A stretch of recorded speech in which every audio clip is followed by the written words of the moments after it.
everything in order and on track for today's event. And we definitely wouldn't be here today without you guys. So thank you from the bottom of my heart for all your support. I'd also like to give a shout out to our partners, Fairtrade India and GNST, who also been extremely supportive during this program. Without any further ado, let's get this show started. I'd like to introduce the founder and CEO of AtQuest Sustainable Solutions, Mr. Anveshi. Over to you, Anveshi. Thanks. So I think as much as what Sadhvika kind of showed us in her passion towards the last 2 minutes, I think the last 2 months, if I were to really say what it was all about, I think at one end she kind of held all the strings so very well. So first things first, I think Sadhvika, as much as it's going to be sounding a little pompous about our own work, I definitely want to acknowledge how you've professionally gone about it. So that's something that you definitely deserve. And yeah, thanks for that. While that was at one end, I'm sure you yourself have expressed this. The other end, the enthusiasm from the schools, the teachers, the students, our partners, it all just happened to be all positive energy everywhere. And that's what kind of gives you that impression that we've had what you called a super successful program, and really it is one. And thanks for everyone who's kind of made that happen. With that said, I think I'll just kind of bring out what was running in our minds. Where is this whole Summer Naturally program? Where did it kind of come into our minds from? To begin with, I think what we believe is schools are the nurturing ground for what we call foundational behavioral skills for these young learners that go to the schools. And the growing emphasis on 21st century skills is something that's, of course, in the context of that, sustainability and climate education are becoming critically relevant to shape tomorrow's change makers. Today's schools, they acknowledge that learning through experiential methods more than rote learning is much more efficient, much more effective. And we're glad that each school that partnered with us on this program echoed that sentiment, not just as part of the program, but even before that. So that's what I think got us on the same page to start with. AtQuest particularly aims to make sustainability lessons an easy extension of one's natural learning curve, and the Summer Naturally 2022 program was a successful demonstration of that philosophy. We believe schools should have a refreshed view of today's young learners, and the context of the world they will be growing up in over the next couple of decades is something they should definitely inherit as part of the learning process. You could of course explore or reach out to Sadhvika, to me, to the team that we are, to know more about AtQuest's academic year program, which we call Sustainability in a Box. It's a 360-degree learning experience on sustainability throughout the academic year. Having said that, the Summer Naturally program, I think our optimism about young learners getting the right platform at these schools grew as we progressed through the program. We saw school coordinators take a very, very hands-on approach during the program, and reflected how seriously they themselves view sustainability education for their young wards. We also had the opportunities to see young minds enthusiastically participating, learning, and importantly putting things to practice. That's the important part. One is about learning, but then they also put it to practice, and which was also demonstrated in the kind of works they showcased to us. There were times when we were amazed with their behavioral awareness that they brought to the table as well. They came into the program with a significant awareness of the SDGs, and that's a testimony to the fact that the schools by themselves have emphasized on SDG awareness in their education delivery. So kudos to the schools about how you have shaped these young minds into being responsible change makers at this very young age for themselves. So that's something I definitely would want to acknowledge. And I think with that said, we should be ready to get the program going. I don't think I should hold on for anything more. Sadhvika, over to you, and let's run the program from here. Thanks for that, Anveshi. I definitely agree with you. It's time for all schools to give their educational system a makeover and make it more hands-on and introduce sustainability education into the curriculum. And I have no doubt that the participating schools, all the schools who participate in Summer Naturally, display the same emotion as we do, and it's very, very heartwarming to see that. So I'm sure you're all aware by now, Summer Naturally 2022, the main theme that was focused upon is UN SDG 12, which focuses on responsible production and consumption. And who better to give us a better understanding of that than Fairtrade? So it gives me great pleasure to introduce the CEO of Fairtrade India, Mr. Abhishek, to address the gathering. Yeah. Yeah, you can hear me, right? Great. So first of all, I want to thank Anveshi, I want to thank Sadvika and the AdQuest team. I think, folks, you've done an incredible job of bringing this whole program together, bringing it to life. And we couldn't be talking about something which is more relevant, more critical and important for our times than talking about sustainability education. So, I mean, kudos to you. And I look forward to opportunities for further such collaborations where we, talk about and hopefully also bring this whole praxis to life, on sustainability education. I would also like to thank all the participating schools, because as you rightly said, Anveshi, at the end of the day, schools are the launch pad and the grounds for future change makers and leaders. And it is a testimony to the kind of culture that these schools have, that they have embraced this program. And I know that, we are all coming out of a difficult time and there is a renewed energy, but it's great to see that at this moment, things like sustainability are being prioritized by these schools. So I'd like to again thank Kamala Nehru Public School, MSB Education Institution, Kothari International School, Mansukh Bhai Kothari School, as well as Vidyashilp Academy. All of the schools who have participated and the students and teachers and the leaders of these schools who have also facilitated this program and brought us here to get today. I'm very excited about today. I mean, for me, this is one of the things why I love my job, that I get the opportunity to connect with bright young minds and educational institutions which are looking at the future. And I'm also very excited to talk about something which is, as I said, so relevant, but also so close to my heart, talking about the impact of our choices, the impact of our actions on the world around us.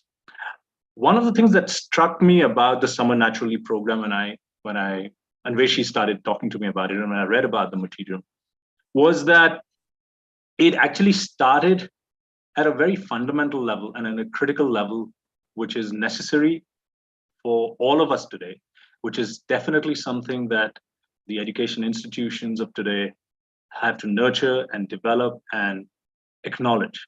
And which is something that I think all of us, when we are students or we are younger, we have lots of, but as we grow older, unfortunately, some of those things kind of get lost.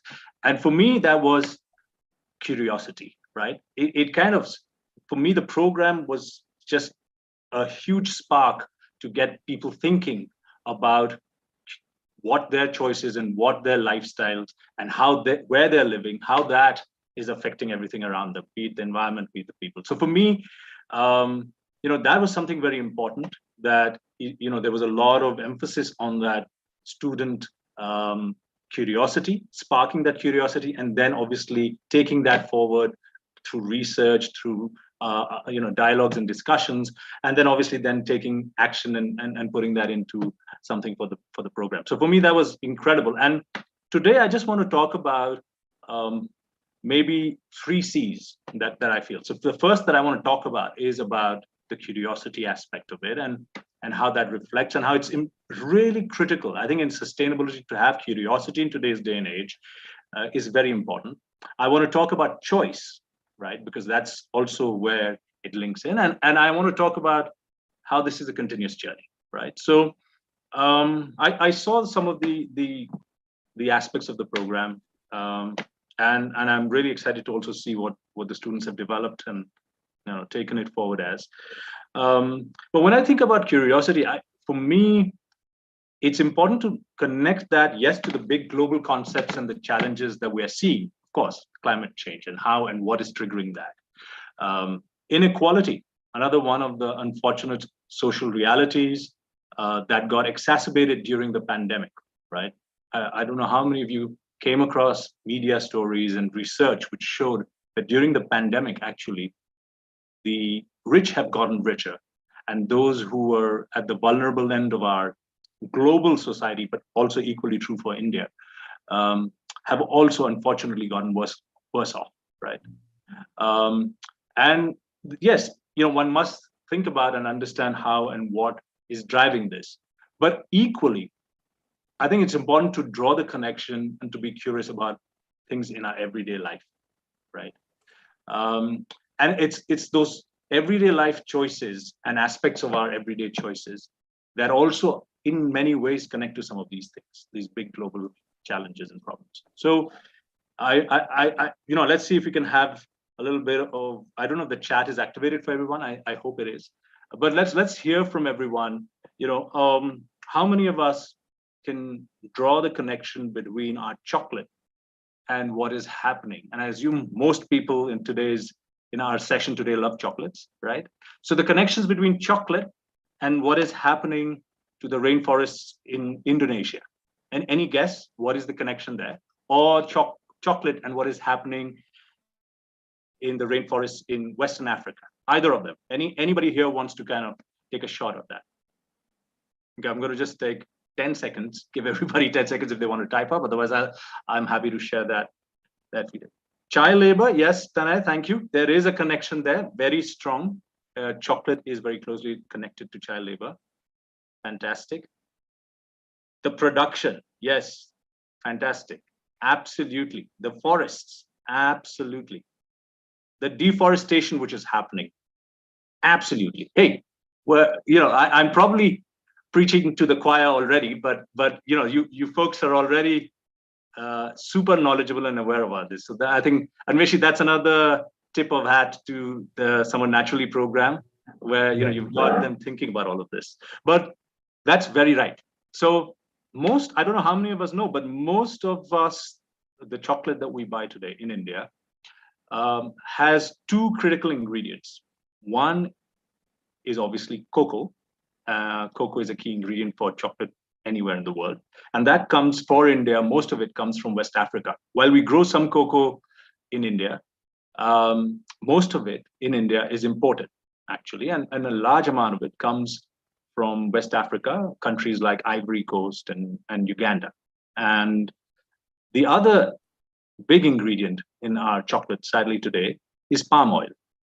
And most of our palm oil comes from Indonesia, right? So the deforestation that is taking place in Indonesia has been very directly linked to the palm oil plantations that have been developed there.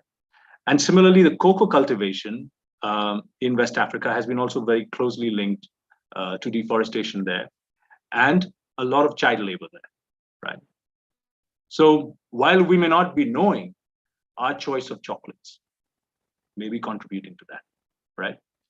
And you may think, how can eating one chocolate bar make a difference? But it all adds up, right? Because if you look at all the millions and lakhs and crores of people in India who love chocolate, and all of us eating that actually makes India the world's largest consumer of palm oil in the world, right?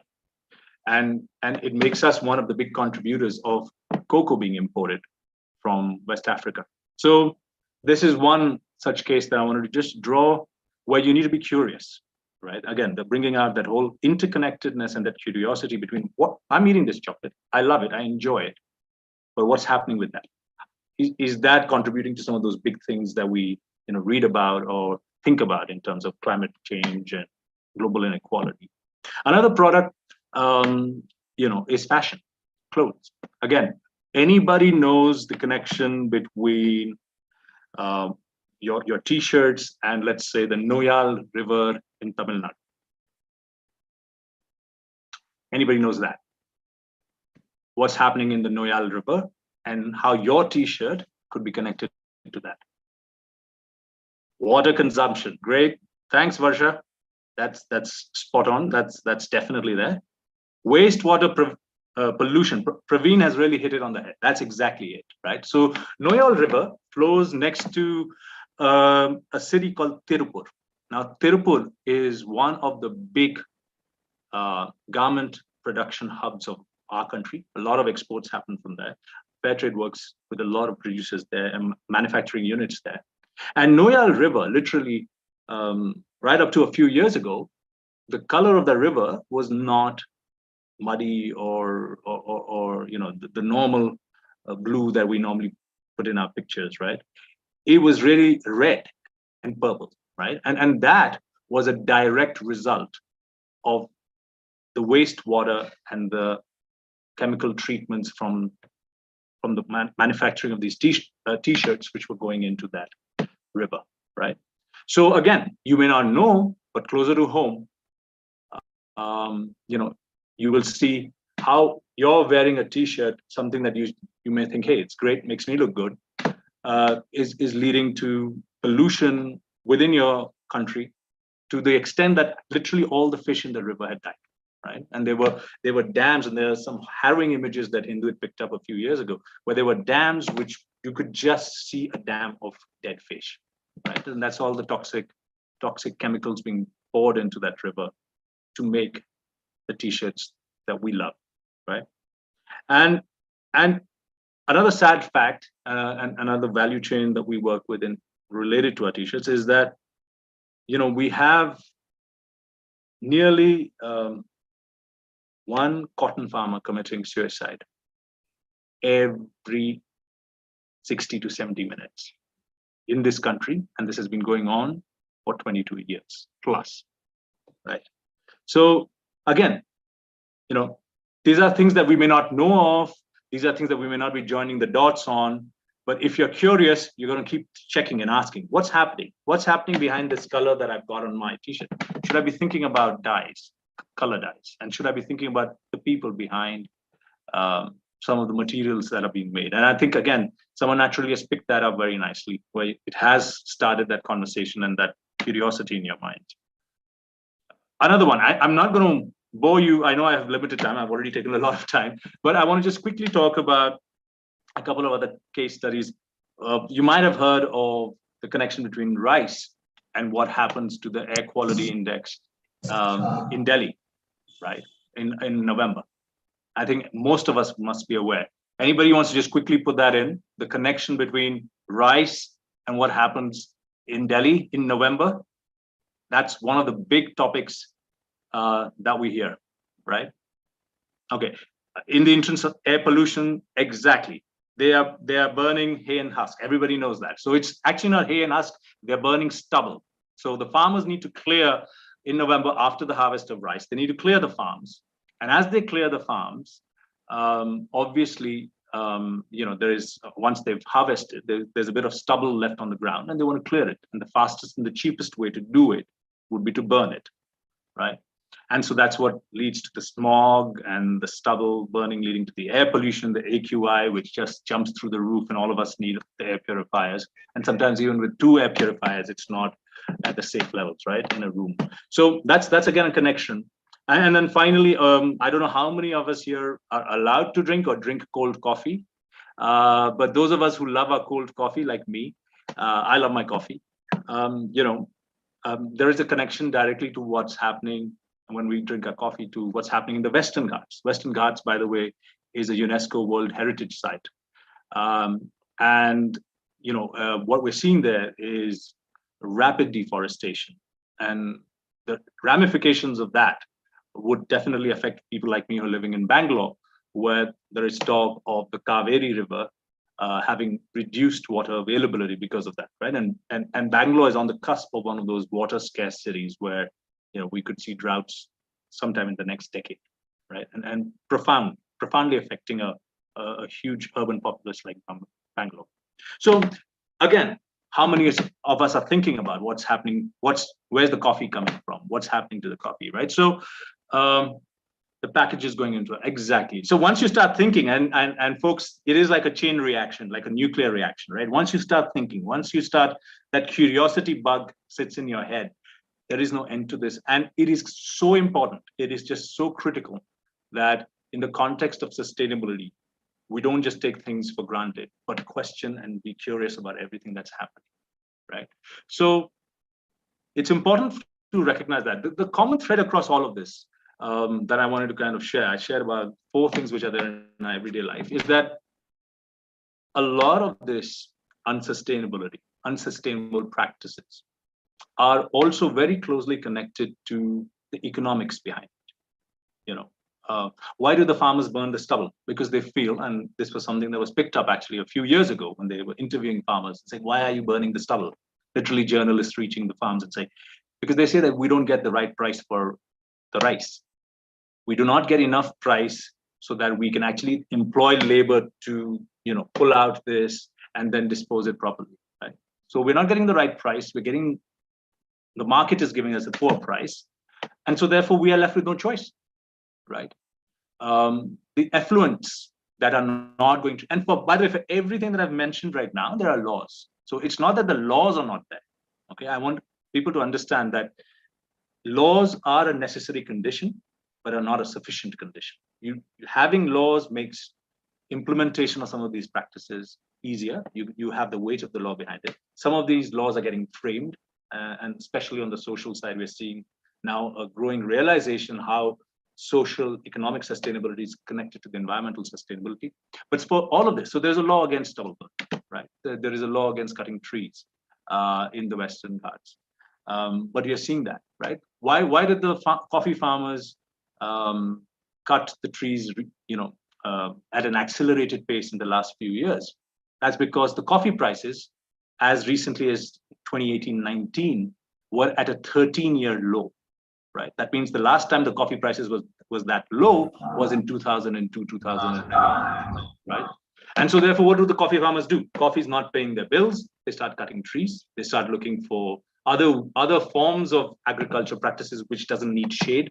And so there you see it, right? So again, the connections. It's all, and can you say that they're wrong in doing that? When all of us are focusing on how we can get the cheapest, how we can get the best for ourselves, is it wrong for a farmer, or is it wrong for somebody in a factory to think about how they can serve themselves best, right? And so that's also an important aspect of this, which is that whole connection between all of us, right? That an eye for an eye makes the world blind, as you might have heard. So we are interconnected. You need to understand what is behind it. You need to appreciate that we are interconnected, and that the next part that I want to talk about is that you always have a choice. Do not feel that you're a school student or that you're sitting in a city, and so therefore you will just buy whatever is made available, right? I want to bring out a couple of examples. One example I want to bring out is the example of a very inspiring young man from Germany, a guy called Felix, who heard about the deforestation in the rainforests in West Africa, heard about what's happening in Indonesia. And he was so moved, and his friends were so moved, that they wanted to change the chocolate industry in Germany, right? And how did they go about that? You should look this up. You should look at Felix. You should look up Plant for the Planet, and you should look up Change Chocolate, right? I mean, it's all the same story. And you will hear about Felix's story and how first year he went into an industry conference and everybody laughed at him to say, hey, let's do something more sustainable. But he didn't stop there. And by the next year, he started getting some commitments. And it wasn't just that he went for one event or the next. There was an ongoing campaign. Yeah, sure. Ajanta, can you put maybe the link for Change Chocolate, if you can just pull that out and then just put that on the chat. So, Felix did that. And by the way, Change Chocolate today has planted more than 60 lakh trees across the world, particularly in parts where there is a accelerated deforestation happening. They want to reverse that, and they're doing that.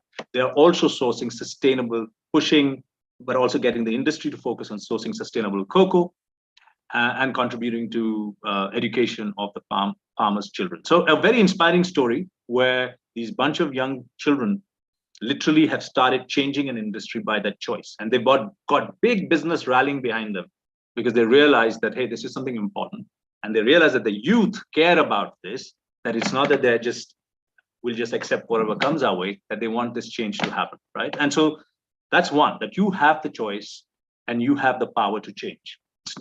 Never think that we don't have choice or that we're passive. Your agency is always with you. Another example from students who are also part of Someone Naturally is Vidya Shilp Academy, right? So as a part of the Fairtrade program, they learned a lot about SDG 12 and their choices and what's happening in the food and fashion value chains. And then, one day they realized, and they wanted to push for it, that they wanted to change the uniforms that they're wearing.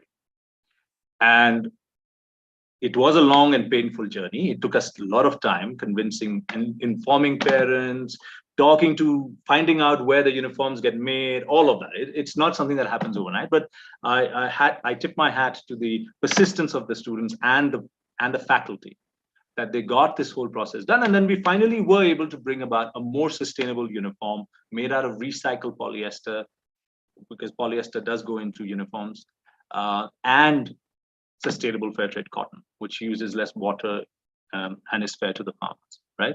So again, choice is there, right? And increasingly so, and that's a space that fair trade is focusing on. We are focusing on obviously raising awareness around some of these big issues and everyday choices which are affecting these big issues, but equally also focusing on how we can bring more sustainable choices.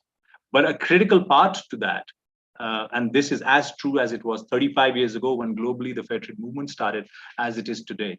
A critical part to that whole change process is the curiosity and the choices being made by the people, by being made by the young people, by being made by the citizens. You say, hey, we are not going to accept the status quo. We want something different. We want to choose something different. You know, a famous educator, Anna Lappé, and this is one of my favorite quotes, she said that every time you spend money, you're casting a vote for the kind of world you want, right? You're casting a vote for the kind of world you want. So when you choose to spend focusing on discount, yes, you get a better deal maybe for the short term. But what you're also doing is you're pushing a kind of economics onto the person who's going to make that product for you, so that they pay maybe less attention to the environment, so that they maybe don't pay the right wages or maybe employ child labor, right? Because, you know, somebody has to pay.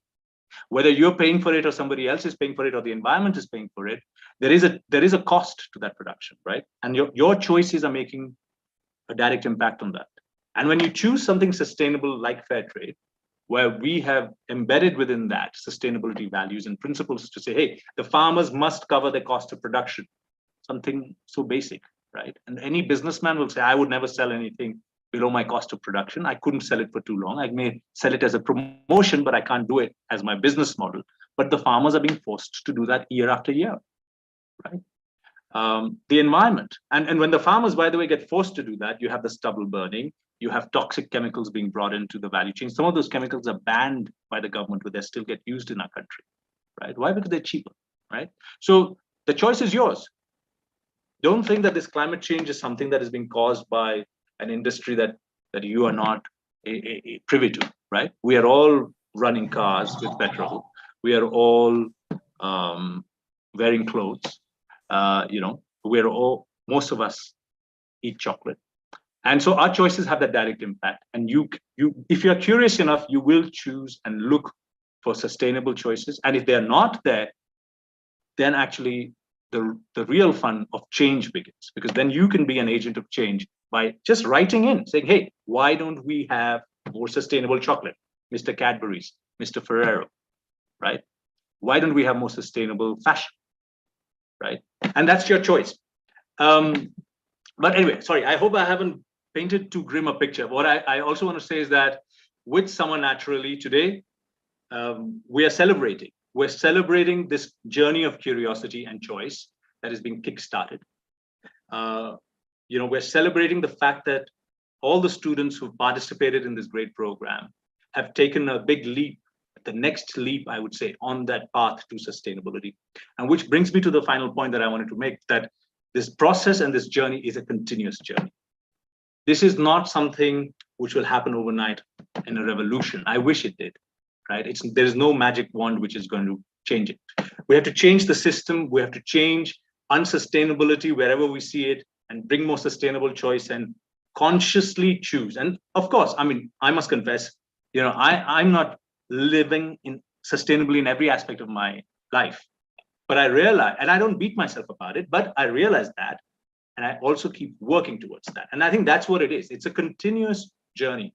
You choose something today, stick to it. You've taken your next step on that journey. And you have to keep moving on this till we bring more of this into the mainstream of our country, right?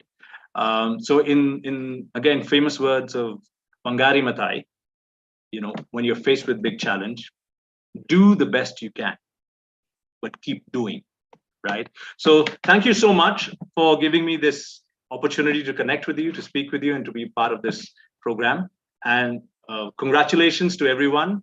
Congratulations to everyone who's participated. Congratulations to everyone whose work has been selected. And I look forward to many more such conversations. Thank you.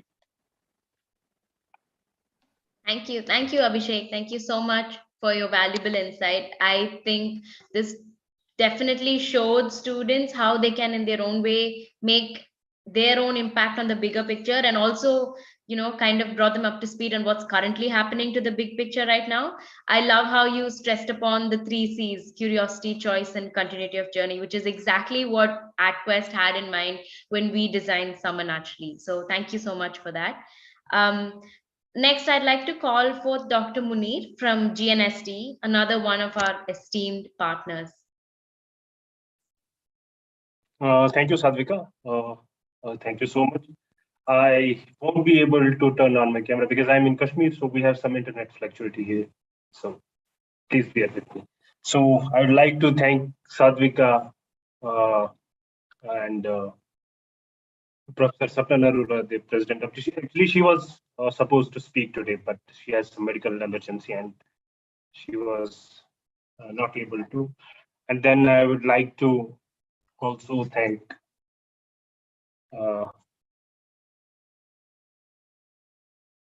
Anveshi. Sorry, I was not able to recollect the name.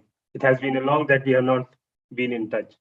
So I'd like to thank Anveshi also because this concept of summer naturally, we have discussions with Anveshi and Sadvika, several discussions on this program, and I would like to congratulate them as well as Fairtrade and the people in Fairtrade and school children's, those who participated in this program, the school staff and all stakeholders that were involved in this successful program. My congratulations to all. And I'll give you a brief about GNSD because I think what Anveshi and Fairtrade, they are into sustainability practices, doing and imbibing it into the youth. Actually, GNSD is also into this profile. GNSD is a non-for-profit organization. It was established in State Arizona University in 2013, I guess. And Professor Mary Kosinski was the founding president. And what we see is that the sustainability practices should be imbibed in the youth. As they grow up, they imbibe these practices with them, with their culture, with their tradition, with their lifestyles. As they grow, they know what sustainability is, what sustainable practices are, and how to imbibe them, how to use them, how to aware others about sustainability and sustainability practices. So we have different set of programs in GNST. For example, we have peace clubs. Our peace clubs are in some are in India. We are peace clubs having in Nepal, in Poland, and some other countries where we imbibe that peace goal, sustainability development goal, that how peace is important in today's world. Because it is said that the next world war, if there is, it will be because there will be a shortage of water. Now, the food insecurity is one of the major issues as we talk about sustainable consumption and production. It is directly related to it. So we try to imbibe that peace building within the schools, within the small generations, within the young children, that how peace is important. So then we have sister schools, the other project which we have at GNSD. There we also focus on the sustainability practices, what different sustainability practices entail in today's world. So these are some of the projects that we do at GNSD. So thanks to AdQuest and then Fairtrade there also. I like what Abhishek talked about, coca and palm oil, then stubble burning. See, he also talked about the COVID-19 ramifications. It is said that around 80% of the global population is more into the informal economy. There is no formal economy for 80% of the population across the globe. And what these coca and palm oil farmers are, they're basically the forest developers. the people which live across or in the vicinity of the forests. Let's forget about coca and palm. Let's go to the Jharkhand. Let's go to the Jharkhand and look how people living in the vicinity of Khunti district, one of the remotest districts where I worked during my PhD. And I worked on the NTFPs. What coca is, it's an NTFP, non-timber forest product. Palm oil, it's an NTFP, but they're recognized now. They have a strong value chain. There are n number of stakeholders across the value chain. They make profits out of it. I completely agree with Abhishek. They make complete profits out of it. And this most vulnerable and sufferer is that informal economy, which is at the bottom of that that value chain, the farmer or the NTFA collector. We don't call them farmers. We call them NTFA collectors because they're collectors. They don't have negotiation power in the value chain. See, in a value chain of these coca, palm oil, or for example, stubble burning also. Let's take that as an example. There are vertical and horizontal relationships between one stakeholder in a supply chain and the other stakeholder in the supply chain. If we take an example of the NTFA collector, their relationship with the intermediary or the small trader. If you go to the Jharkhand, there are small hearts, small markets. The small trader will go to the village to purchase these NTFPs, for example, palm oil and coca, in return of some goods, daily utilities in barter. And that is why they don't give them exact prices, what they deserve, what the collector deserve. That is where the problem starts. What Abhishek was trying to, what he exceptionally, efficiently brought into the notice of each one of us. There is the problem where this inequality, inequality starts. One of the sustainable development goal talks about the inequality. So there is where it starts. There is no vertical and horizontal relationship. They don't have bargaining power. They don't have resource sharing with the upper nodes, with the upper stakeholders when you go across the value chain. So these are again in the stubble burning. Stubble burning is not it is one of the major issue, but it is not the major issue. The people are making hue and cry of it. In Delhi, the infrastructure that is being developed, or the transport is creating the huge mess of pollution. But stubble burning is one of the major, but it is not the major. But the people are making it major to demean the farmers. Okay, when you go to as Abhishek mentioned, when you go to the farmers, we went to Hisar and adjacent areas. We asked them that what is the problem. They told us that there is more input cost now. There are n number of equipments that are being supplied by the multinational companies. I won't name the companies, that harvesters, broadcasters. We don't have that amount of resources to pay to these. So the concept of CHSC, custom hiring service centers. Right? See, these concepts, what Abhishek talked about, I liked it. It is directly related to sustainable production. I won't talk about the consumption, but production. Production, sustainable consumption, it is the central stage. As I have recently wrote a paper on this, food valorization, how food waste and food losses can be tackled. So we have given this example of stubble burning in that. See, food loss and food waste, it has a direct relation to sustainable consumption and production. What Abhishek talked, it has direct relation to the sustainable consumption and production. Food loss and food waste has one of the significant issue. It is one of the significant. The global SDGs that directly align with the food loss and food waste is most probably SDG 2, food for all, and then SDG 12. SDG 12, there is an index that is developed by the Sustainable FAO on Sustainable Development Goals. They say that responsible consumption and production is the central indicator, and within this central indicator, production, there are n number of indicators, targets, and SDGs aligned to that sustainable consumption and production. For example, goal number 1, it is directly aligned to sustainable development, production and consumption. Goal number 1. Goal number 2, goal number 5, goal number 8, decent work for all. Goal number 9, goal number 17, partnerships. These SDGs are interconnected with each other, but the central indicator or the central stage of the SDGs is sustainable consumption and production. So if you take into consideration the food waste and food loss across the globe, if you look at the figures, there is around 12-14% of food loss. There is a difference between food loss and food waste. Okay, there is around 12% of food loss. I'm not talking about waste. Waste is when we start eating it at the consumption side. Loss is when we are at the farm only. Then it goes into the transportation and across the value chain when it moves. The losses start from there on. Waste starts when we start consuming it. It comes at the consumption. So there is around 12 to 14% of food loss across the globe. In Australia and New Zealand, it's around 6%. Okay. In Western Asia and Northern Africa, it's around 11%. Sub-Saharan Africa, it's more than 14%. And nutritional security and food insecurity is mostly into these countries, where the hunger index is one of the prominent issues in current scenario. So if we talk about India only, in India, we have most of the food losses are at the transportation.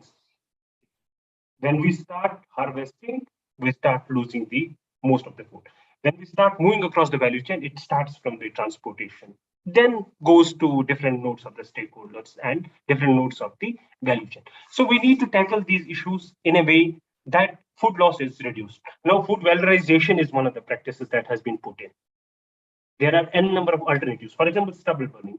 The people are using it for the biomass now. This biogas. If there are food waste, food losses, and these stubble burning issues, they are now being they are now being put into this alternative use. So these all actions that Abhishek talked about, these are alternative uses of food loss and food waste. We need to empower our youth how to deal with it, how to come up with the new ideas to deal with these issues. And then we are also in the decade of action now. We have to improve our targets, improve our indicators, our SDG indicators by 2030. And it is duty of each and every station. It's not only me, it's not only Anmesh, it's not only Abhishek and Fairtrade. It is for everybody to come in to play our role, active role. And the way AdQuest has started this mission to imbibe these practices within the youth. When they are growing up, you are trying to fit in those sustainability practices within them at this tender stage, this juvenile stage. I hope and I wish you all the best. And I assure you that in every program of this pattern, we'll be there with you and we'll support you. And I won't focus on much of the data and all that because I'm more into the research. I will speak about the data now, and it is difficult. The way Abhishek put up the context, it was very different. It was like a speaker. I'm not a speaker. I'm more into the research. I'll put the data, and the students will be confused. But I thank you for the opportunity that was given to us, and I hope and I wish that in future we'll collaborate and do something good for ourselves and for the nation. Congratulations to AdQuest and Fairtrade. Thank you so much for the opportunity. Thank you. And I wish all the best to the winners that is coming up. Thank you so much.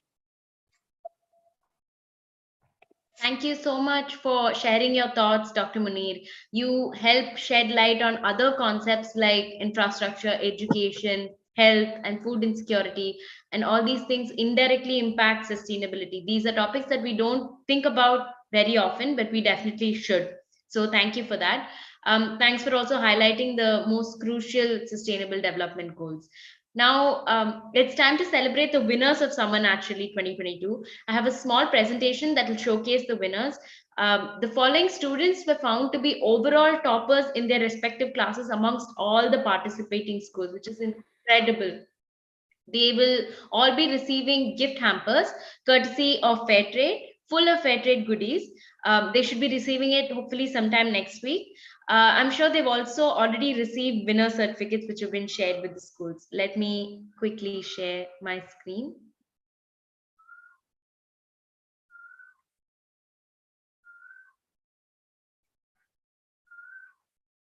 I hope everyone can see my screen. Yes, we can.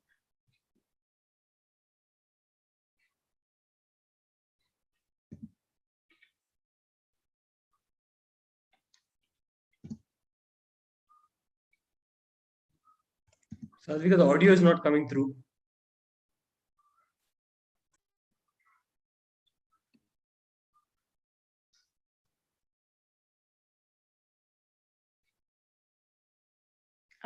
It's playing on my end, Anishi. I'm not sure why. Keep going. That's okay. That's okay. It's just a background Okay. music that we're missing out on. Sometimes you need to just go on top and, I think there are 3 buttons of that thing and share audio from that. That happens sometimes in Zoom. Okay, I'll just try that again.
Yeah, so that was all the winners.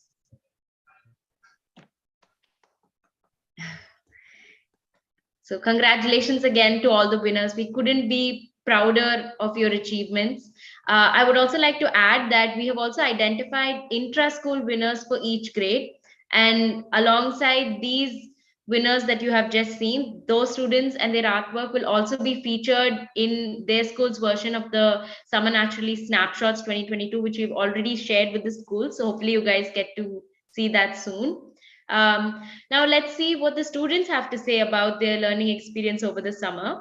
First, I'd like to call upon the students of Kamla Nehru Public School. First up is Ravleen from grade 8. Hi, Ravleen. Are you here with us today? Yes. Good evening, ma'am. This Hi, is Sharda Shadam. from Public School. Thank you. May I Hi. get the rights for sharing This the meeting screen, is please? being recorded. Sorry, Shada ma'am. You would like to share your screen? Yes, please. Yeah, okay, sure. I'm getting that sorted. Yeah. Thank you.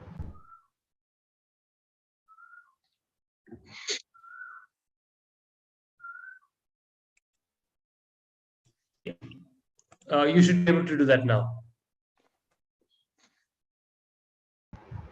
The recording has stopped. I'm almost there.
Is my screen visible?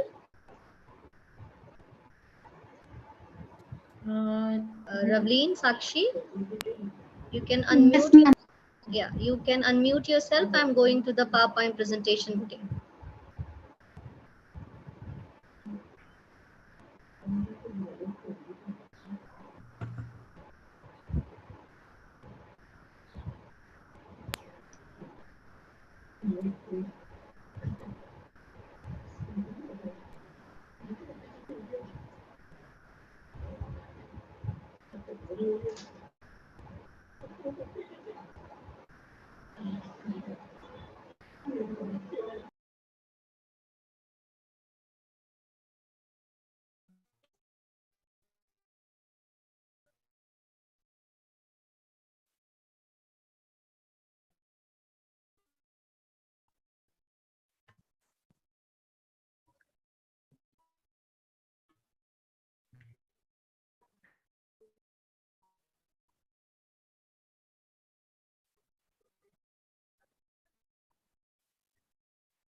Good evening to all the esteemed guests, principal, educators, and dear friends. We are from Team Kamla Nehru Public School, Fagwara, Punjab. I am Ravleen. And I am Sakshi, presenting our amazing journey of participating in Summer Naturally project. We are thankful to Quest for organizing such a variety project, which made learning fun for us. True Sakshi, we are also grateful to our dear principal ma'am for giving us a wonderful opportunity to participate in this project. The best part was relating it to Sustainable Development Goal number 12, responsible consumption and production.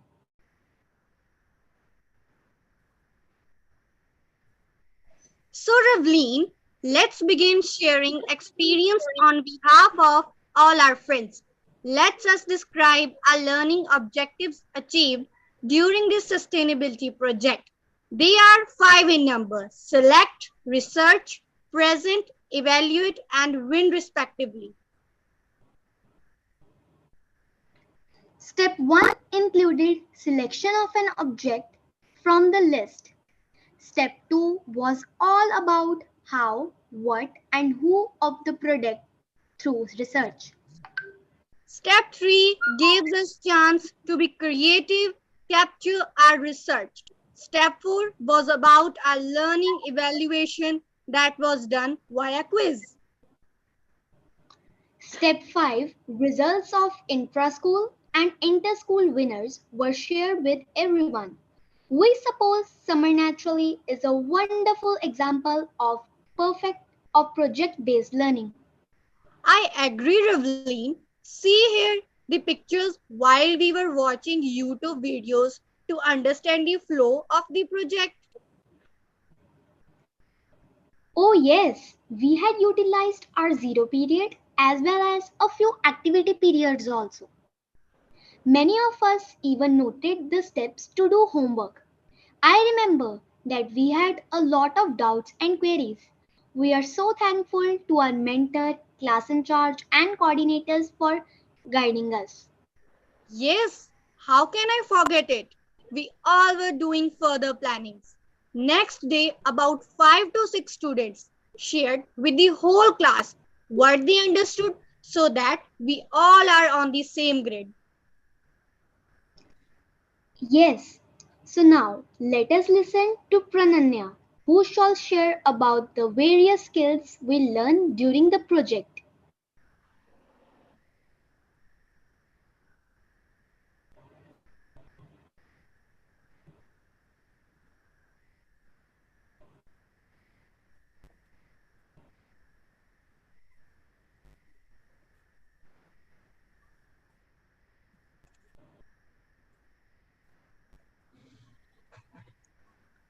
Uh, are we playing in audio or something because we can't hear anything? Sharda ma'am?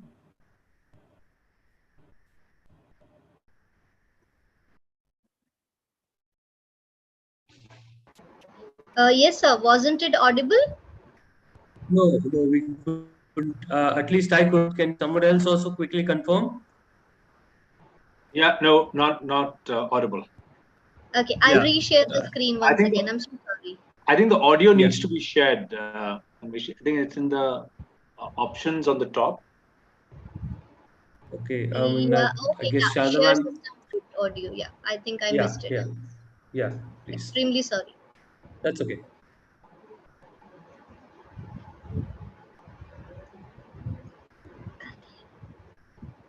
And Sharda ma'am, I think we also missed a few pictures. If I'm not wrong, the students were talking about some pictures that you were sharing on your screen. We couldn't get to see them as well.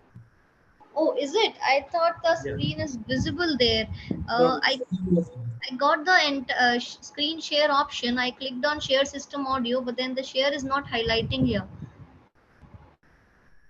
okay. Is You're it? able to share your screen again? Are you able to share your screen? Because now your screen is also not shared. Oh, I was under the impression the screen is being shared.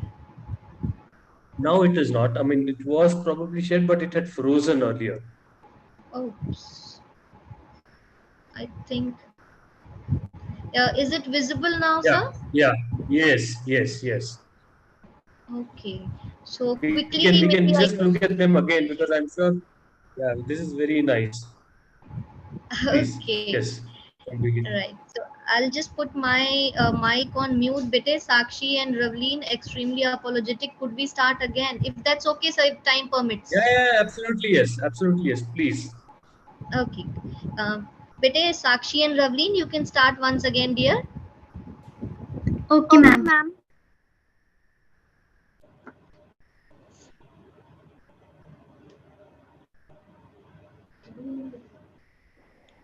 Uh, I think you have to put on slideshow maybe. नीचे की तरफ there is a slideshow.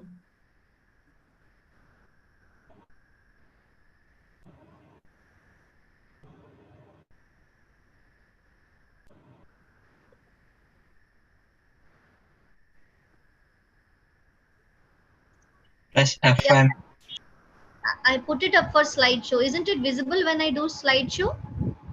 No, it is still in the default mode. It's not in the slideshow mode. Okay. In that case, it's taking time. From my side, I had done it.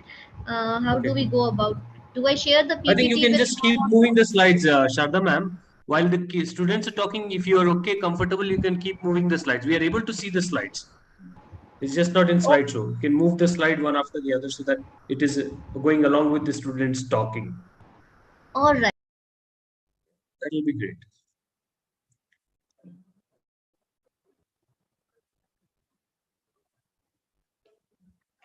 Will we have Ravleen and Sakshi can talk? Good evening to all the esteemed guests, principal, educators, and dear friends.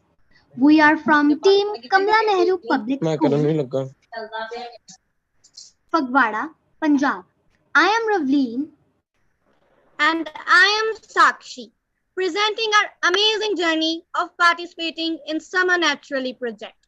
We are thankful to EdQuest for organizing such a variety project which made learning fun for us. True, Sakshi. We are also grateful to our dear principal ma'am for giving us a wonderful opportunity to participate in this project. The best part was relating it to Sustainable Development Goal number 12, responsible consumption and production. So, Ravleen, let's begin sharing experiences on behalf of all our friends. Let us describe our learning objectives achieved during this sustainability project.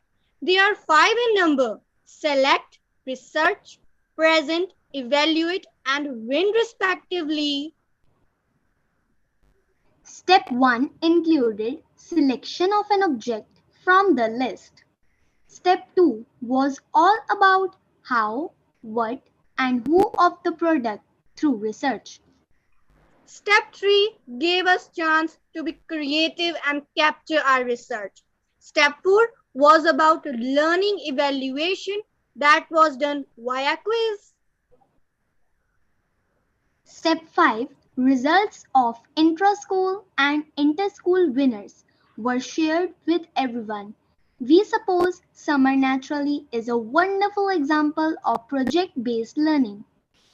I agree, Ravleen. See here the pictures while we were watching YouTube videos to understand the flow of the project. Yes, we had utilized our zero period as well as a few activity periods also. Many of us even noted the steps to do homework. I remember that we had a lot of doubts and queries. We are so thankful to our mentor, class in charge, and coordinators for guiding us. Yes, how can I forget it? We all were doing further plannings. Next day, about 5 to 6 students shared with the whole class what they understood so that we all are on the same grade. Yes, you are right. So now, let us listen to Prananya, who shall share about the various skills we learned during this project.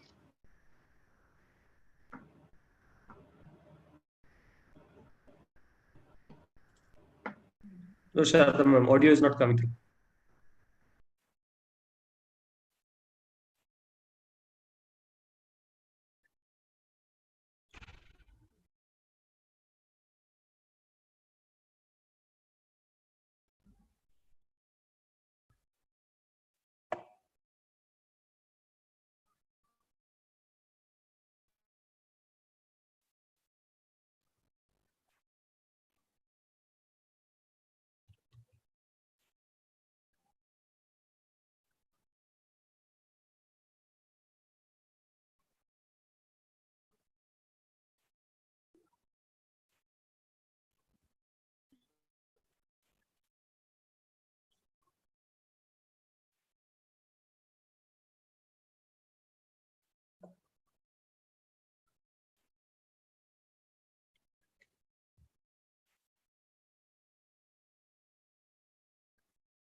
Sharda ma'am, are you trying to fix that, or what do you want to do?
Sakshi, Ravleen, can you hear me, bete?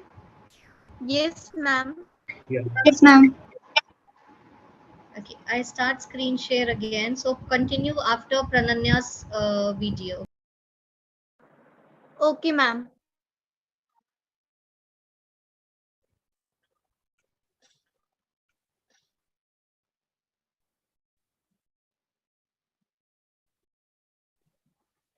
Here came the second phase. Oh, see, I am also there. Yes, we can see Rhythm, Dia, and Harshita designing the supply chain, poster at home and school. Amazingly creative posters about supply chain of t-shirt and football are here. Ravleen, did you notice this chocolatey poster and a beautiful pictorial representation for research about chocolate and t-shirt making?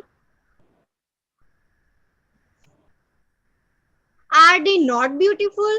And these are tea and coffee making flowchart. Indeed, they are. Gursehaj has mentioned tea as chai also. Arshpreet was feeling shy to get her pictures clicked, but we managed to capture these beautiful memories. I think the full chart was also small to pen down our learning from summer naturally.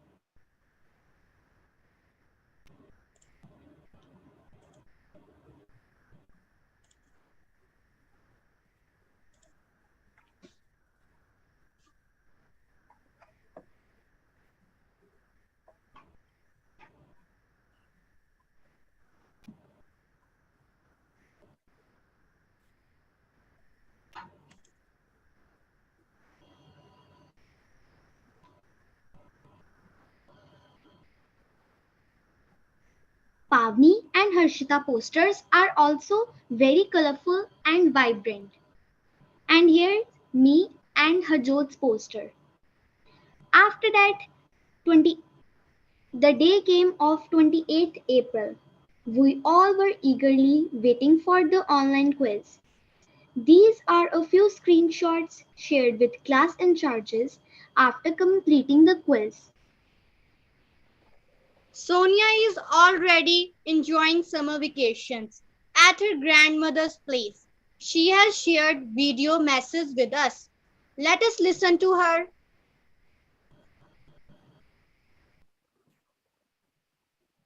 Hi, I am Sonia from grade 8th from Kamala Nehru Public School.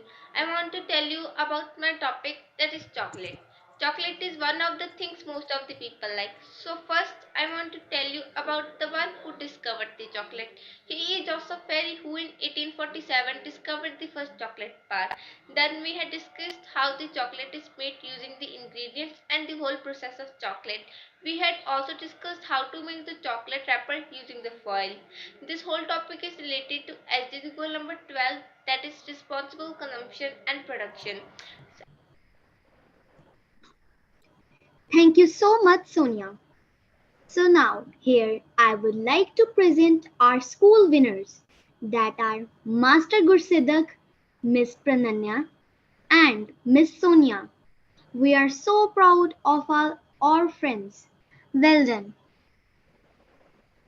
And now, these are their posters designed by them during the third stage of the project, that is present. You are learning.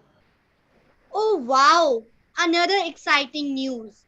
Two of our friends, Master Gusidak Singh and Miss Sonia, identified as inter-school champions among peers across all the schools participating in the Summer Naturally 2022 program. They stood second and third at national level, and this is an honorable moment for all of us. These are the digital certificates they have received. Sakshi, I recall you were very enthusiastic to share your video message about learnings from the Summer Naturally project.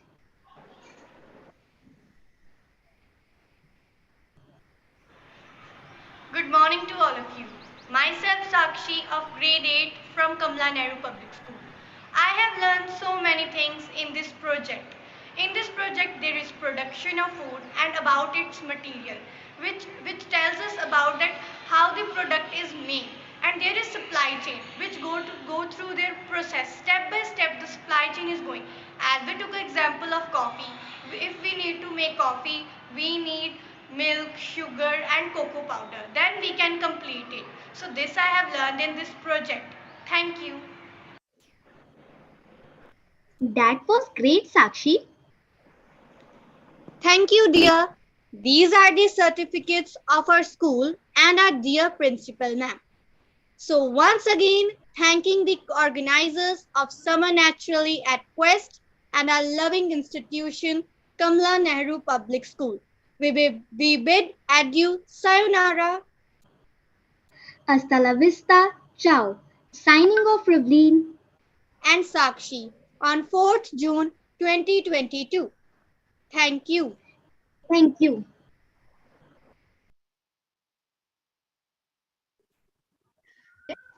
Thank you. Thank you so much for that, Ravleen and Sakshi. We're so glad you guys had fun with us over the summer. We can't believe you utilized even your free periods in class to work on your Summer Naturally projects. And we loved your presentation featuring all your friends, and all your projects look stunning. Congratulations to your school winners again. And thank you to Sharda ma'am for helping you guys put this together and showcasing it. It's totally okay, ma'am. The technical issues were not a problem at all. The presentation was totally worth it. So I'd like to move on. Next up, we have MSB Educational Institutions. I'd like to call upon Arwa of grade 9. Thank you, ma'am. Good evening, everybody present here. Today, I, Arva Netarwala from MSB Educational Institute, Kolkata, grade 9, would like to share my experience and what's new I got to know about SDGs while doing this project. I'll be sharing my slides.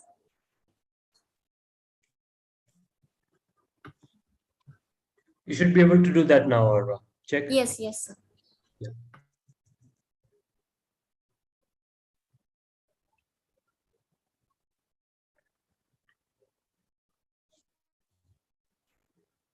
Is it visible?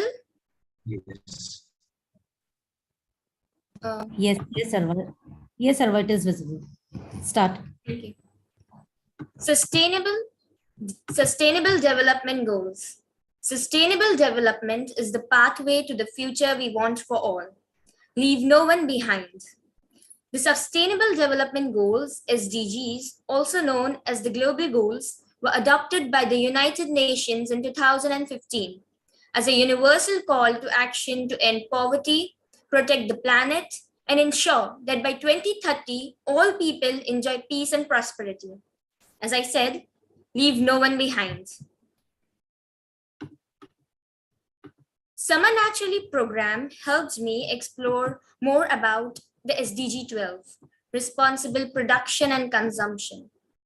Our planet has provided us with an abundance of natural resources, but we have not utilized them responsibly and currently consume far beyond what our planets can provide. We must learn how to use and produce in sustainable ways that will reverse the harm that we have inflicted on the planet. Everyone deserves to live in a world where we produce just enough of what we need and reuse the stuff that we've done, so the house and streets are kept clean and our green spaces stay green. There are ways for us to cut down consumption. Example, if people take the bus instead of everyone driving their own cars, that will reduce the need to produce more vehicles and use more gas. If we recycle the plastic packaging that how food comes in and use it to make new things like clothes or art, that's prevent plastics being dumped in the sea, where it can make life difficult for sea life. But demand for things is rising as more and more people living on the planet are producing more cars and more gas and more plastic packaging than ever before. But programs like Summer Naturally encourages students to take part in recycling projects, changes the way they think about waste by reusing it to create new things. When everyone has enough, but not too much, our world will be a cleaner, fairer place. Everyone can help to make sure that we meet the global goals. I have got some simple targets to create action for responsible consumption and production. Switch to energy efficient CFL light bulbs. Use water and electricity only when needed and reduce wasted food to bare minimum. Bike, walk or take public transport. Shop smart. Use shopping list and buy only what you need to avoid waste. If everyone does just a little bit, we can change the world to a better place for all. Following a sustainable lifestyle and encouraging others to do so is a massive step towards achieving goal number 12. I was so excited to take part in this program. From the 6 objects, I chose t-shirt. And from the very first day, I started to research about each and every small detail for my project. And of course, during this, I got to know some facts which I never knew. Did you know that the t-shirt on your back has a major impact on the planet? Producing it takes 2,700 liters of waters. Plus, it takes a lot of energy to get it from the cotton fields to your closet. But some of your t-shirts' biggest impact is in how you care for it. Don't we have plenty of resources? Plenty of water? Yes, but 97% is salty. Nearly 2% is logged in ice or snow. That leaves less than 1% that we can access. And 70% of that grows out crops. And agriculture is everywhere in everything. Now, I came across this very interesting topic, organic farming. Human needs are increasing day by day, so there is an increase in production, which results to using chemicals and pesticides. Though chemical fertilizers increase crop production, their overuse has hardened the soil, decreased fertility, impact on the health of farmers, polluted air and water, and released greenhouse gases, thereby bringing hazards to human health and environment as well. India has got a fertile land. The great Indian civilization thrived on organic farming and was one of the most prosperous countries in the world. It's all about healthy food, healthy soil, healthy plants, and healthy environments. I would like to also share a poem written by me. Didn't you produce something new? By now, everyone knows what's production and consumption. But let's reverse it. How about consumption and production? How come we are going to consume and then produce? There it comes. We got to reuse. What can you do with the wrapper of a chicky or a chocolate bar? With that, show your crafting skills. Do origami or just decorate your favorite jar. Didn't you produce something new? Now, what you gonna do with the leftover tea powder? Feed your garden. For your plants, it can be a nutrient-rich compost, a tea fertilizer. Didn't you produce something new? Take your football for DIY creative project of any sort. You can make a purse, even a flower pot, or hang them in your garage ceiling as a mark for where to park a car. Didn't you produce something new? And don't throw away that pretty t-shirt of yours. Instead, donate them. Use them as rags or turn them into a tote bag. Didn't you produce something new? Thank you. Thank you so much for your presentation, Arba. It was very eloquent and well thought out. Your understanding of SDG 12 and your take on how to be a more responsible consumer was far beyond your years. And I also loved your poem. So thank you so much for that. Thank you, ma'am. Next up, we have Sakina from Class 9, MSB Educational Group. Good afternoon, respected judges, teachers, and my dear friends. Now, I would like to present my screen to further continue.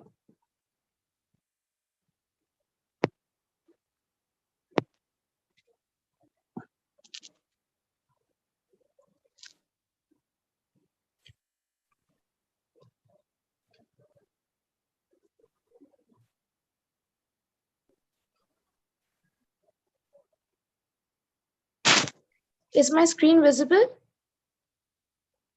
Not yet, Sakina. Not yet.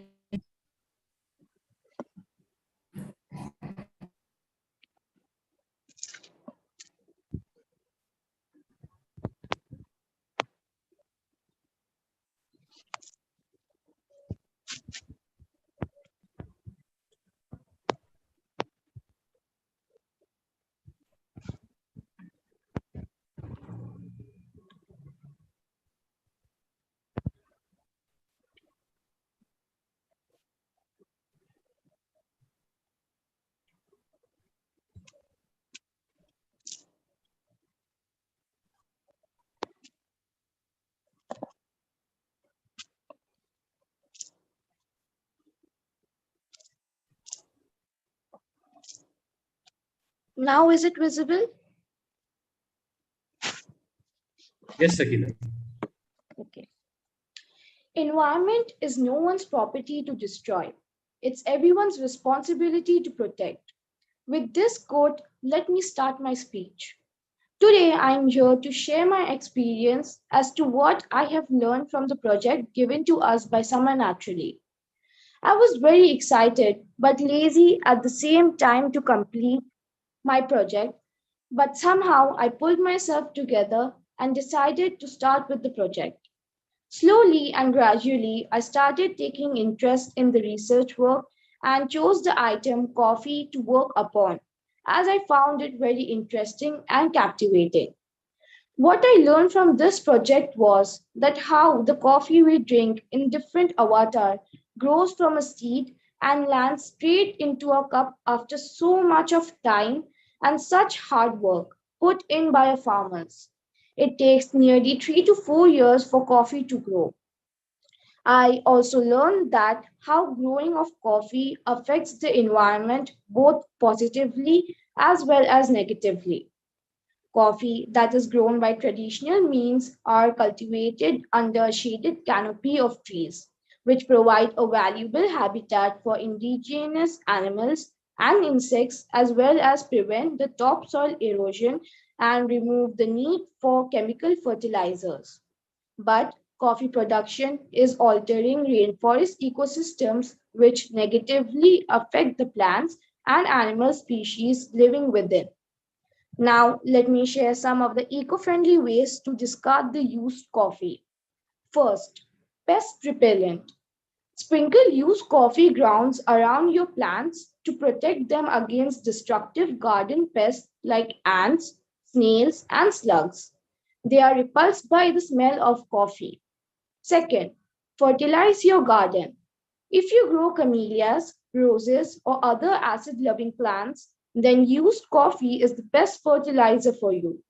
Used coffee grounds add nitrogen and potassium to the soil as well as boost the content of magnesium, which all plants need to stay healthy. Third, compost it for later. Coffee grounds make excellent green matter as they are rich in nitrogen. Also beneficial worms may be attracted to your compost with the addition of old coffee. Fourth, absorb food odors. Used coffee grounds can be used much like baking soda for absorbing food odors found in the refrigerator and freezer. Saving a planet, lifting people out of poverty, advancing economic growth, these are one and the same fight. We must connect the dots between climate change, water scarcity, energy shortage, global health, food security, and women's empowerment. Solutions to one problem must be solutions for all. Our planet's alarm is going off, and it is time to wake up and take action. Now I would like to conclude my speech by thanking my school for giving us such a golden opportunity which helped us to enhance our knowledge on environment and learn many new things and ways as how to keep our environment safe and healthy. Thank you. Thank you, Sakina. Your presentation was incredible and your project on coffee looked amazing. I'm so glad you were able to learn from the Summer Naturally program, and your insight into the life of farmers and producers was also very well portrayed. Thank you for that. I'd also like to thank Ranu ma'am for all her help. I'd like to move on to the next school now. We have Tanay from grade 5 of Vidyashilp Academy. Tanay, are you here with us today? Yes, ma'am, I'm here. Hi. Hi, ma'am. Would you like to present your screen? Yes, ma'am. No, I'm not presenting anything. Okay, that's okay. You can just speak. Okay. Good evening, everybody. My name is Tane. I'm a student of grade 5 and I study at Vidyashilp Academy. Schools just started and everyone was excited to go to school. But then summer holidays came and we all were back to the same old routine, just sitting in front of the screen and watching cartoons and playing with our toys. And then a mail came about this project and I was so excited. As going through the topics, my mind got diverted to the topic coffee.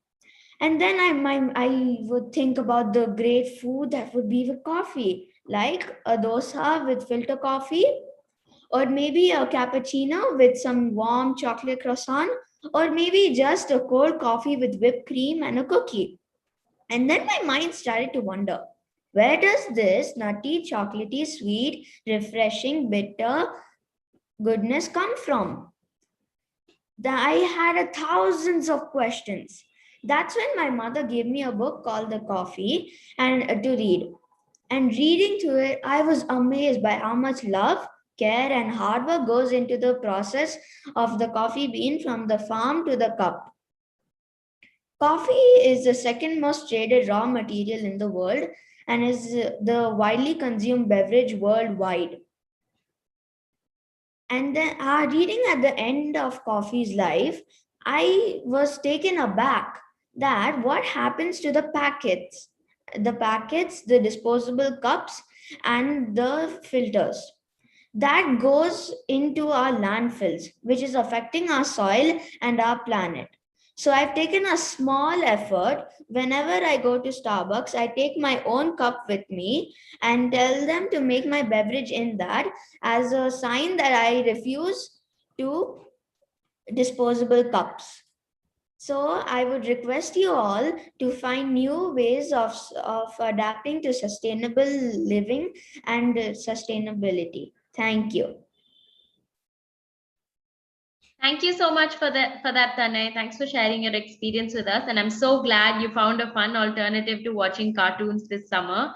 And all the thought process and hard work that went into your project on the life cycle of coffee beans is very, very impressive. And I love how you already taken a reusable cup with you instead of using the disposable coffee cups. So kudos to you. Thank you so much for that. Next, I'd like to call Rishabh of grade 5 Vidyashilp Academy. Rishabh, are you here with us today?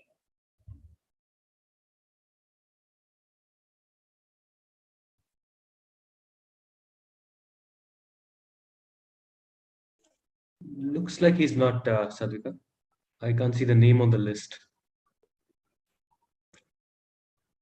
I think he joined, but he might have dropped out, Anish. I'm not sure. We'll come back if we'll check one more time later, maybe. Yeah, okay. Then maybe we can move on to Kotari International School. Do we have Dharni from grade 7?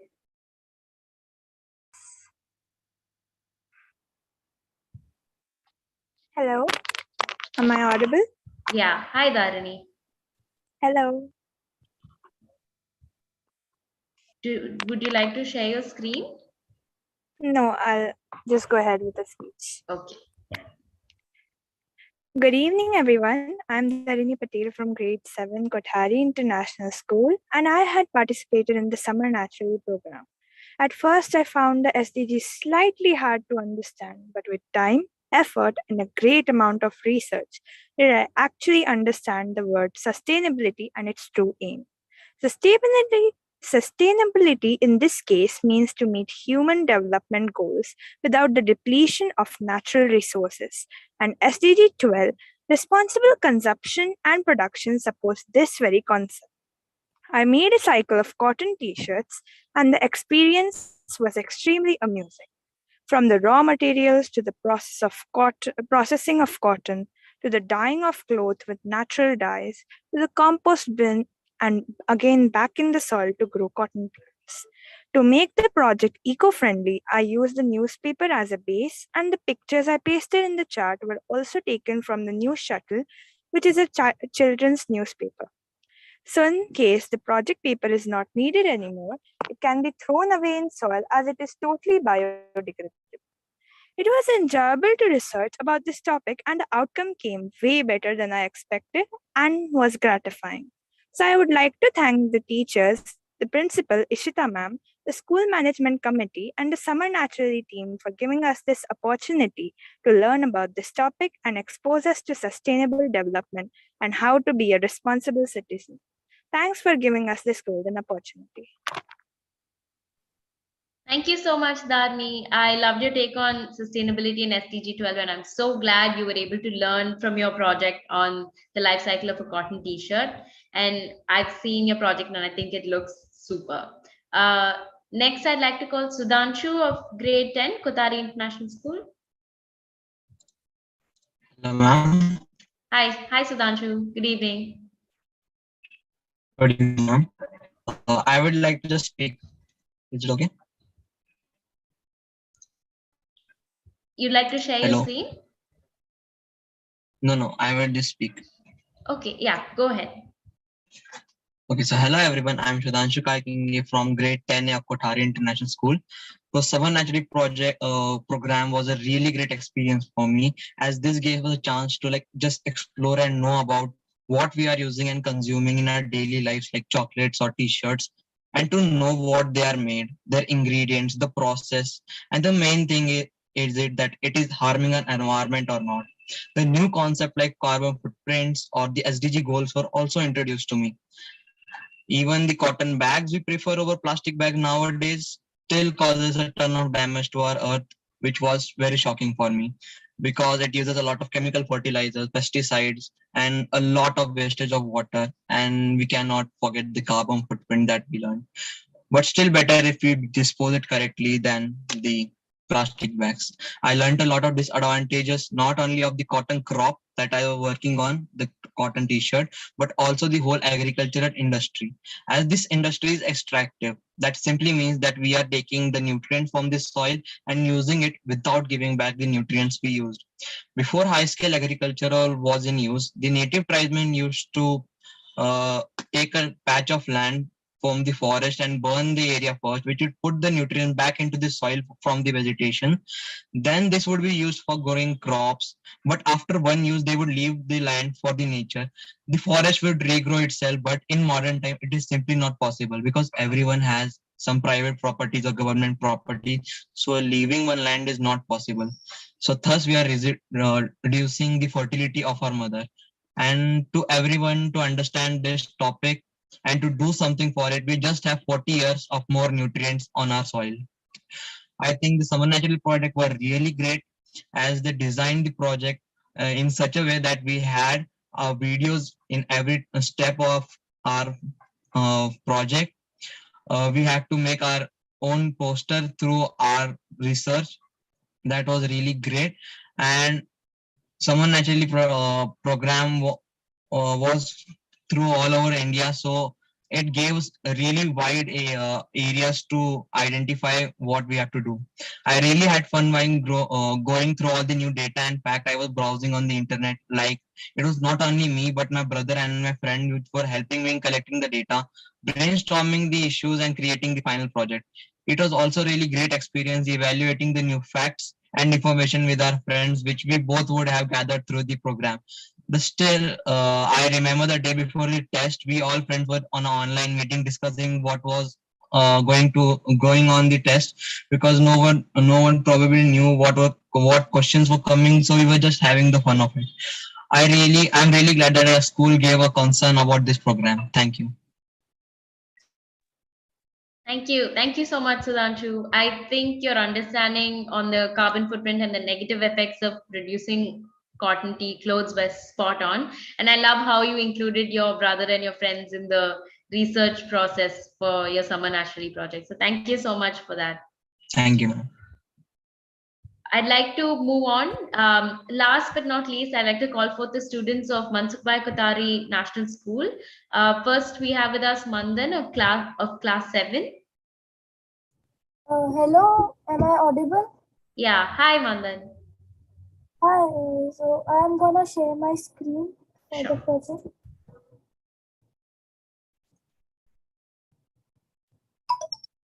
You should be able to do that now, Manthan. Yeah, is my screen visible? Yes. Is my screen Yes. visible? Yes, Manthan, it is. Okay. Hello everyone, my name is Manthan Thakkar from grade 7D of Mansukh Kotari National School. First of all, thank you for giving me the opportunity to share my experience on Samba National Project. I also thank our principal ma'am and our teachers to give our school participation in the beautiful project. Today, I am going to share my experience regarding the Summer National Project. So let me start by telling you why did I took t-shirt as my topic and not others.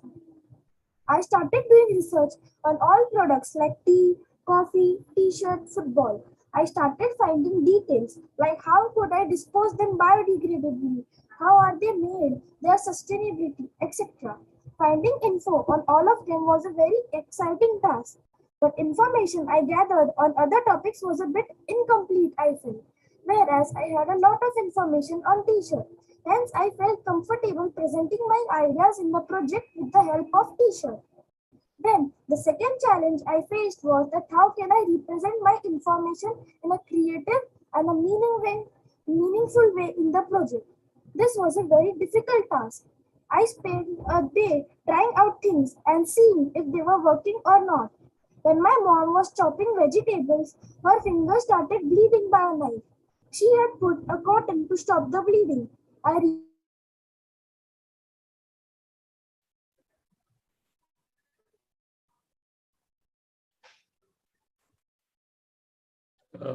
Manthan, I can't hear you. Can someone else know if Manthan's audible? No, he's not. Mandan, are you still with us?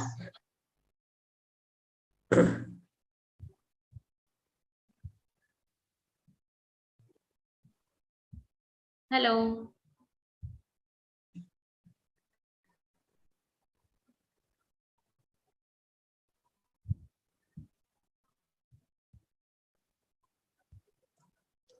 I think Manthan's just dropped from the call.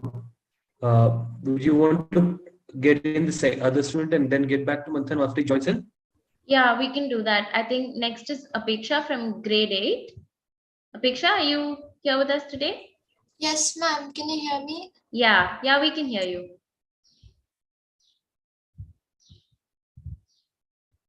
Ma'am, can you see me?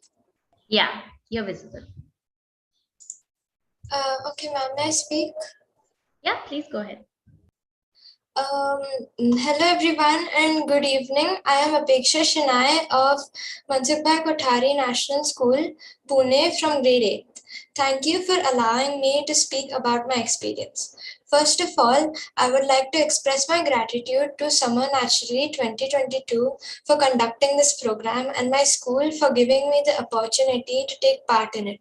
It enabled me to learn fascinating new things that I did not know earlier. I had fun throughout the making of this project and I understood more about sustainability and Sustainable Development Goal 12. I found the Summer Naturally program to be an explorative program with an eco-friendly edge. My chosen material was chocolate, and doing this project helped me discover the end-to-end process of making chocolate. I observed how producers like farmers work so hard to create something as simple as chocolate. They are important in, the farmers are important in the life cycle and in supporting the environmental well-being, though we may not appreciate them as much. By the end of this project, I also became aware of the industry supply chains, eco-friendly alternatives available today, which we all should use. We should not waste anything and save the earth. I learned about the life of any item of after disposal, like chocolate wrappers. We should practice more sustainable methods and use reusable chocolate wrappers whenever we crave its sweetness. Through this project, I learned the skills of secondary research, presentation, inquisitive inquiry, and much more. Thank you all again. I really enjoyed making this project. Thank you so much for that, Apeksha. I love how you specifically appreciated the producers who are so very crucial and they're actually behind the scenes. So we hardly think about them. So I'm glad that this project gave you the opportunity to actually think about who goes into the production of all our day-to-day objects, right? So thank you so much for that. Anveshi, do we have Mandan back with us? Not yet. Maybe Ria ma'am or one of them may know if he's going to join back. I'll just find out, sir. Just give me 2 minutes. Sure, ma'am. Anveshi, has Rishabh joined in? I don't think he's joined in the meanwhile ever since. No, not yet. No, unless he's joined in a different name. So you could always check. Rishabh, do we have you with us?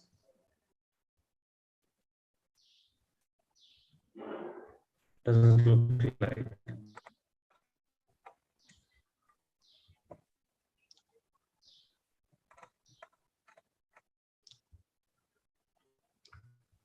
While we're waiting, can I make a request? Whatever presentations we saw, I think each of them was so amazing that I want to know if you would be comfortable sharing a copy with Sadvika and us, because that's something we definitely would like to see once more when we get a chance again after this call. Sharda ma'am and the other students who put that together, can you send that to Sadvika, please?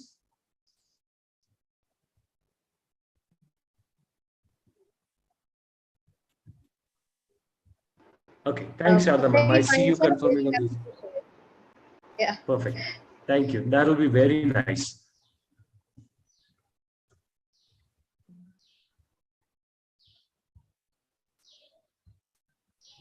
So Manthan is just joining, he said. So he has some network issues. Yeah, he'll be joining. Sure, we'll wait.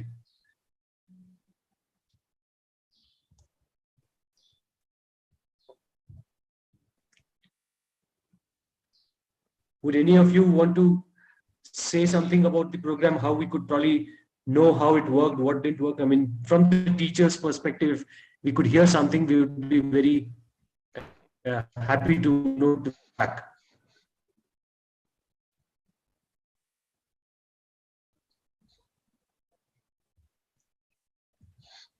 May I, sir?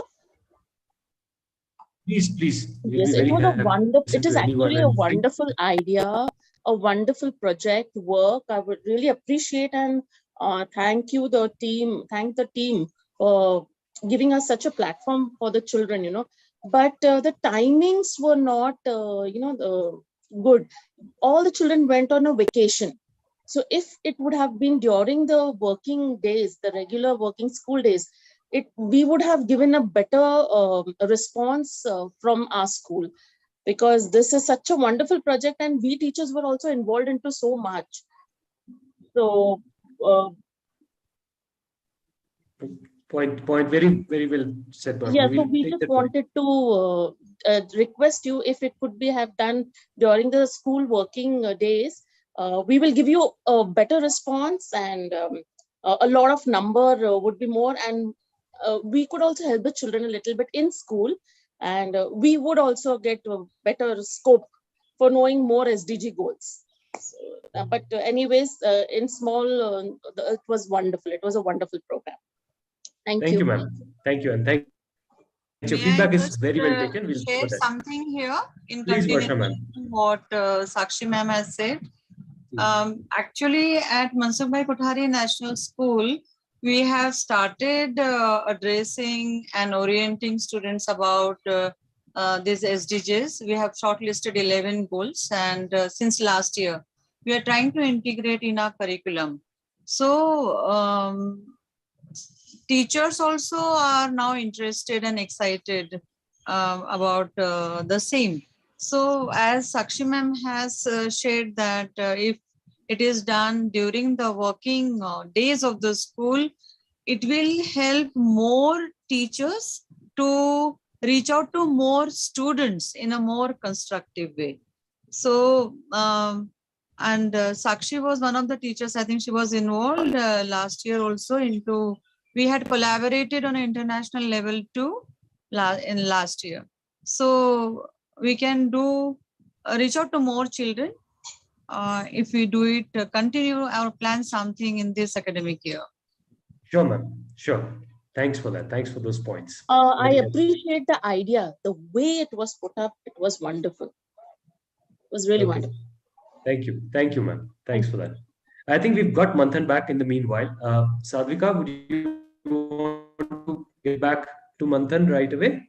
Hello, am I audible now? Yeah. Yes, Manthan, you are. Last time I think I was presenting the PPT, hence it was. That's okay, Manthan. Do you want to present or not this time? You just want to talk? Yes, I will just talk. Okay. That's okay. Yes. So hello everyone. My name is Manthan Thakkar and I am from grade 7D of Mansukh Kothari National School. First of all, thank you for giving me the opportunity to share my experience in this project. I also thank my principal ma'am and our teacher, Sakshi ma'am, to give me the opportunity to participate in this beautiful project. So today I'm going to share my experience regarding summer naturally. So let me start by telling you why did I took tea as my topic, not others. I started doing research on all products like tea, coffee, shirt, football, etc. I started finding details like how could I dispose all of them biodegradably, what are their end-to-end process, their sustainability, etc. Finding info on all of them was a very exciting task, but information I gathered on other topics was a bit incomplete, I felt. Whereas I had a lot of information on t-shirt. Hence, I felt comfortable presenting my ideas in the project with the topic of t-shirt. Then the second challenge I faced was that how can I represent my information in a creative and a meaningful. I spent a day on trying out things and seeing if they were working or not. When my mom was chopping vegetables, her fingers started bleeding by a knife. She had put a cotton to stop the bleeding. I realized that cotton was the thing I wanted for the project. From there, I got the idea that I can show how a t-shirt is made out of it. Cotton was very easily available in our first aid kit. I took some cotton and started the project. To show some other elements like virus and bacteria I have mentioned in my project, I did diagrams for the same, but I took it as a fun activity. I interacted with my parents as well. This project helped me to gain a lot of knowledge on t-shirts, footballs, and their manufacturing process as well. I also got knowledge on sustainability goals. My vocabulary also increased after coming across words like biodegradable, disposal, hazardous elements, etc. Overall, this project was one of my most favorite projects, and especially it was done during my vacations where I had nothing much to do. Thank you.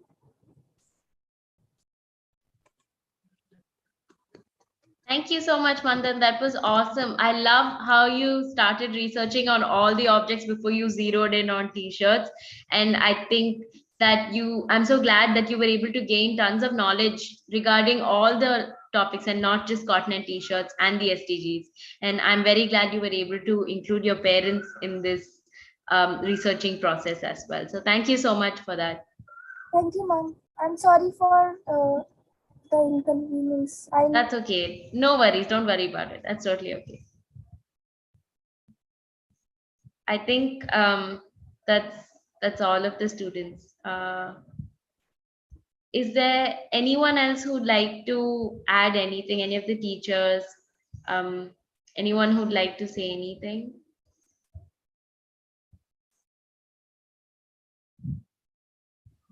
So Sadvika, just 2 lines from me.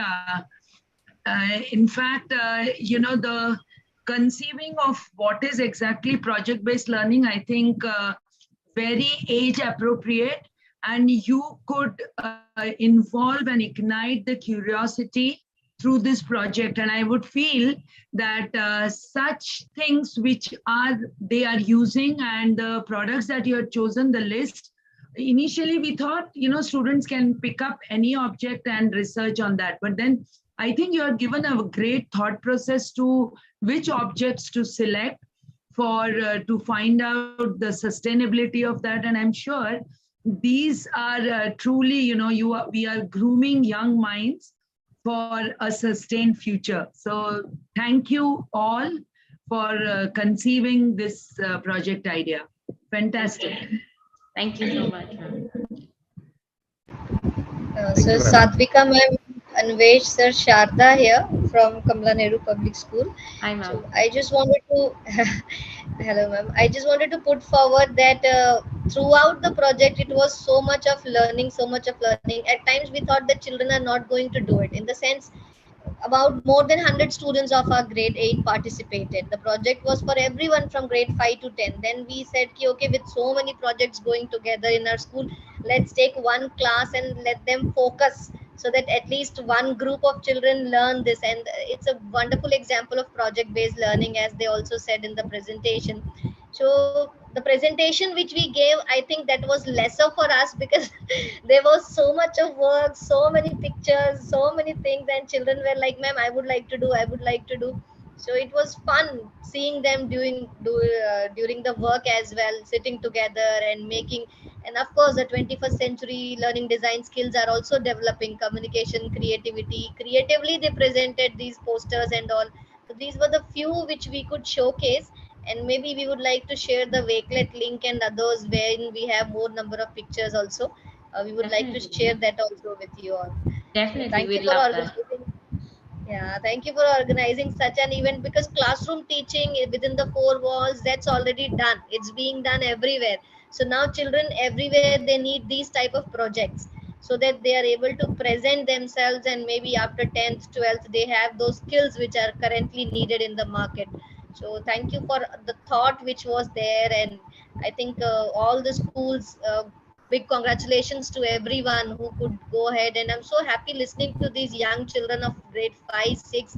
They're so confident and so presenting, so well mannered. I'm so sorry it got disconnected. Like, where are these children coming from? And they're so organized. So kudos to all the teachers, mentors, everyone, and to the team for organizing. Thank you on behalf of everyone, on behalf of our principal ma'am as well. As Anvesh sir knows that we have been participating and organizing several SDGs projects, and 1 to 17 every day something or the other is happening. So this was one more step in SDG 12. So looking forward to many more collaborations with you, sir. Thank you. Thank you so Thank much. you to Sharda ma'am. Okay, she was the one who introduced us to this. So Yeah. big kudos to Sharda ma'am for this. She was Yeah. really supportive, and Definitely, Thank yeah, you so much. 100%. Yes, ma'am. I think Varsha ma'am wants to say something, maybe? Yeah, Varsha Varsha ma'am, ma'am yeah. would like to say something. Thank you. Once again, I would like to share something.